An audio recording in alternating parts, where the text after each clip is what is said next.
we've had other people on the show. We've had dentists on the show talk about mouth formation, and we went way down that rabbit hole. And there's things like mewing, and there's chewing on hard gum, and there's like lots of things that you can do.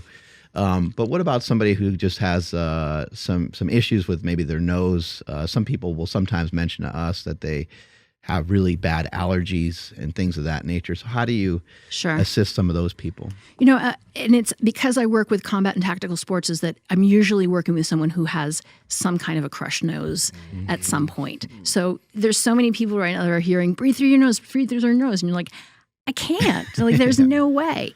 And I actually will look at folks and to see like which nostril dominant they are. Is that if you broke your nose or it was broken for you, is that which nostril has it left you breathing through? And there's a lot of great information on which nostril and what part of your brain it goes to and so on and so forth. But is that you have to consider that you might have someone who can't breathe through their nose because of the deviated septum. So if you continue to fight, you may not want to get that fixed because it may get rebroken, right? So you have all that to consider. What I will say is that I like, and this is a product that, again, I don't get endorsed. I don't make anything from. I don't do that. I just, in general, I try to just recommend things I like. Yeah. So the Mute nasal expanders I really like, and they're two little pieces of plastic, and they go inside your nose, and they actually force your nostrils open. It feels kind of great. All right. The Neti Pot, really good. Clean out your nose. Is that? And again, when you first do it, it feels a little uncomfortable. Oh, there we go. Nice. Oh, those are cute. Yeah, thank you. You shove them in there, they open up your nostrils, and all of a sudden you're like, oh my God, I can breathe. Wow. The Neti Pot is that little pot. It looks like a little pot. It's nasal irrigation. And with allergies, what we've found is that if you force yourself to breathe through your nose, you will have, I'm going to say it really simply, is you will have less allergies. Is you'll be able to breathe through your nose the more you force yourself to breathe through your nose. And it might be hard to practice it, but if you do it over time, you'll get better at it. Yeah. And again, having something that helps open up your nasal cavities, having tape like you guys use to close your mouth, like let's start with just that at night. Then during the day, I mean, we have to talk, and it's hard to breathe through your nose and talk, but let's just fix our breathing at night. There's one topic I'd like to talk about, and I know that Nestor, he's a colleague, talks about that as well, is getting your turbinates reduced. Turbinates? Turbinates inside your nose. So getting that reduction because you have allergies.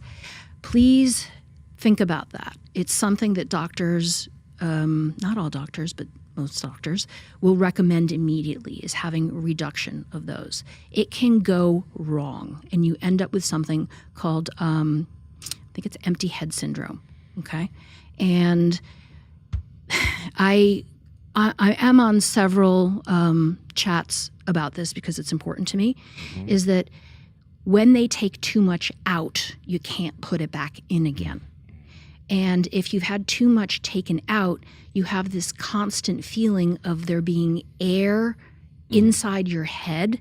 So you feel like this isn't there? You just feel like there's this vacuum of nothing inside your head. Yeah. Holy shit. That's horrible. Yeah, horrible. And the rate of suicide is very high. Holy fuck. Yeah. Yeah. So please, like, if you have allergies, do everything you can do before getting that surgery if you decide to get it. If you get it, go for like as small an amount as possible, be as conservative as possible, because that's something that that could go wrong. And, you know, with surgeries, they say 1 out of 5 surgeries, something goes wrong. But this one is so serious. And I've been on chat boards where all of a sudden disappears. And it's pretty tragic. Yeah. So, long-winded answer about noses. I know you're enjoying this episode, but listen up. We partner with Merrick Health. They're a telehealth network owned by Derek for more plates, more dates. But literally, the amazing thing about Merrick Health and getting your labs done with them is that when you get your labs done, you work with a client care coordinator that goes over your labs and gives you specific supplementation or nutrition protocols or potentially hormonal protocols for your levels. The problem with a lot of these other telehealth networks is that when they do these things, they give everybody the same exact thing. things, which actually can hurt you long-term more than help you. Andrew, how can they get it? Yes, that's over at marekhealth.com. That's MAREK health.com. And if you already know what labs you want to get at checkout, enter promo code PowerProject10 to save 10% off all of those labs. If you don't know where to start, head over to marekhealth.com/powerproject. And you guys will get directed straight to the Power Project panel that has 26 different labs that will cover everything you need. And at checkout, enter promo code PowerProject to save $101 off of that panel. Again, marekhealth.com, links to them down in the description as well as the podcast show notes. Why is taping the mouth shut important at night for some people, or just breathing in and out of the nose? I mean, we have so much. There's so many people that talk about that, and I just go by the research and by what they said. Is we're supposed to breathe through the nose. It is cleaner air. It's your nitric oxide. So people bring that up. You tend to breathe slightly more slowly, perhaps, if you're breathing through your nose. So if you're breathing through your mouth, also, you tend to have your head in more of a forward head posture if you breathe with your mouth, because your chin is forward and the weight of your head varies. And at night, you might have obstructed breathing. You might have some signs of some apnea or something Snoring. like that. Snoring, yeah. So snoring, it's funny because we make fun of snoring. Like, oh, they snored like a truck driver or whatever.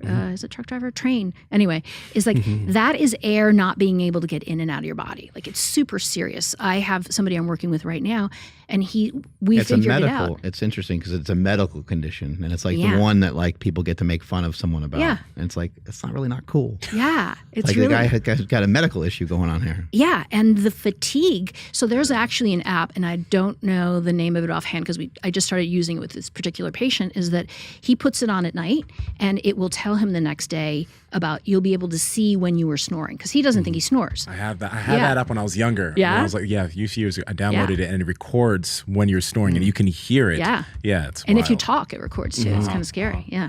So Yeah, because if somebody else is talking and you're alone, that's when it's pretty scary. that's a whole nother. That's the main reason why I did not get that app, because I had a snoring problem, and I heard about the app, and I'm like, no, I'm too scared to go back and listen. You just hear another voice, like, Yeah, what the fuck, I was exactly. alone. Fuck that. Can you No, I'm good. imagine? Oh man, no. shouldn't have taken that Ambien and gone out roller skating. So I don't even know where we're going with that. Sorry. All right. Snoring. You have a client that was recording it. So first, record yourself. Find out how badly you're snoring. And most people are surprised that they're snoring that much. And if you are snoring enough to wake yourself up, it means you're having interrupted sleep, which means you're probably walking around sleep deprived and really grouchy. So it's important, like, whether you start with a CPAP or start looking to see what's going on with the inside of your mouth and your throat, maybe your weight. I've had people change their breathing mechanics, and do my breathing exercises, and their sleep apnea get better. I'm not sure why. I mean, I'm saying that. I don't promote myself as a solution for sleep apnea, but I have had people say, I've changed my breathing, I've changed the mechanics. Because of changing my mechanics, my biochemistry has also gotten better, which is what happens. And now that my daytime breathing is better, my nighttime breathing is better. So, but it makes sense, because if all of this is, that's not as prominent when you breathe. Yeah. It's something that I would assume takes a lot of time to change. Yeah. But you could see how some people could potentially reverse their sleep apnea. It's not a quick fix like a machine is, but if you change the way, you could just reverse it. Yeah. It's wild. I mean, in this journey of being a teacher, is that I'm always surprised.